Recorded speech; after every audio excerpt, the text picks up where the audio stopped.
नमस्कार, मैं हूं सुमित चौधरी और आप देख रहे हैं टीवी 9 भारतवर्ष का डिजिटल प्लेटफॉर्म। भारत और चीन के बीच की तनातनी को करीब 3 महीने से ज़्यादा का वक्त हो चुका है। लगातार कई जगह से बयान आए। खुद सीडीएस जनरल विपिन रावत ने कहा, खुद फॉरेन मिनिस्टर ने कहा कि भारत और चीन के रिश्ते बहुत बुरे पड़ाव पर हैं और 62 के बाद ये सबसे खराब दौर में है। और अब ये रिपोर्ट मिल रही है इंटेलिजेंस एजेंसीज की तरफ से लगातार कि चीन अक्टूबर में कुछ बड़ा करने की कोशिश में है।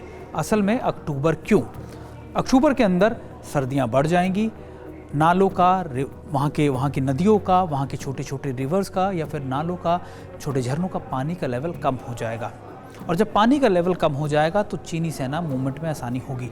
चीन की स्ट्रैटेजी थी कि वो इन मीटिंगों के अंदर जो भारत और चीन की मिलिट्री लेवल पर, एक्सटर्नल अफेयर्स मिनिस्ट्री लेवल पे यानी जॉइंट सेक्रेटरी लेवल पर जो मीटिंगें हो रही थी, उसको टाइम बाइंग टैक्टिक्स के इस्तेमाल कर रहा था। यानी जानबूझ के उनको डिले करता था, उसमें नया पेज निकालते हैं, नए टेक्निकल इश्यूज निकालते हैं और फिर उसके लिए अगली मीटिंग का डिसाइड करते हैं। और ये टाइम बाइंग टैक्टिक्स या तरीका इसलिए अपनाया जा रहा है ताकि चीन इस वक्त को खींच सके और अक्टूबर आते आते अपना कोई बड़ा एक्शन ले सके। और इसके इंडिकेशंस, इसके सबूत भी मिल रहे हैं। कहा जा रहा है कि चीन ने पहले तो S-400 के अलावा S-300 को डिप्लॉय किया अपने कई इलाकों के आसपास, एयरफील्ड के आसपास। उसके बाद अब ये पता लग रहा है कि डेमचौक के इलाकों के आसपास उसने अपने 5G नेटवर्क लगाने शुरू कर दिए हैं।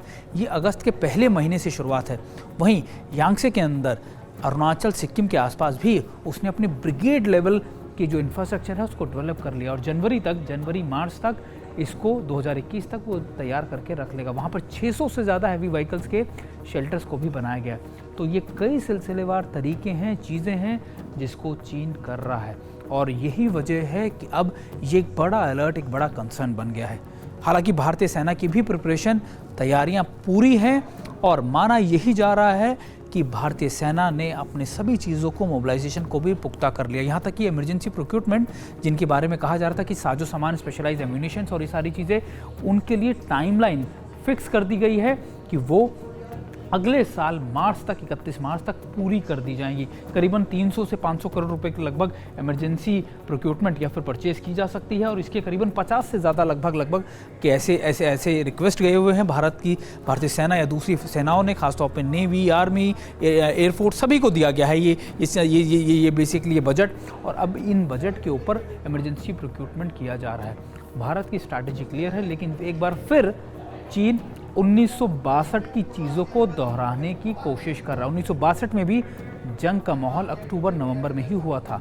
जंग अक्टूबर-नवंबर में ही लड़ी गई थी और एक बार फिर चीन उन्हीं महीनों को चूज़ कर रहा है क्योंकि उसको पता है कि उसकी तरफ से बहने वाले नाले, रिवर, ये सब उनका वाटर लेवल कम हो जाएगा, फ्रीजिंग पॉइंट पे आ जाएंगे और ये माकूल है क्योंकि फिर दिसंबर के अंदर, नवंबर के बाद दिसंबर में सर्दियां बहुत ज़्यादा बढ़ जाएंगी, जनवरी में सर्दियां बहुत ज़्यादा बढ़ जाएंगी, एक्शंस करने में बहुत दिक्कत होती है ऑपरेशन लेवल पर।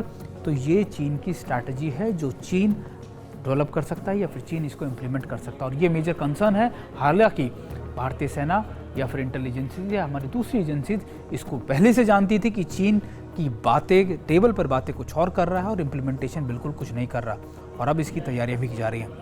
जुड़े रहिए हमारे साथ और देखते रहिए टीवी 9 भारतवर्ष का डिजिटल प्लेटफॉर्म।